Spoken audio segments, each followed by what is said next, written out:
కొరకు నన్ను ముందుగానే నిర్ణయించితివే. నీవు నన్ను పిలిచి నీ నీతినిచ్చి మహిమ పరచితివే. నేనేమయ్యుంటినో అందుకు కాదయ్యా,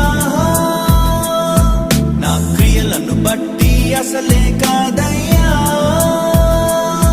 చూపావు ప్రేమ నాపై, పిలిచావు నన్ను కృపకై. జనములకు ప్రవక్తగా నన్ను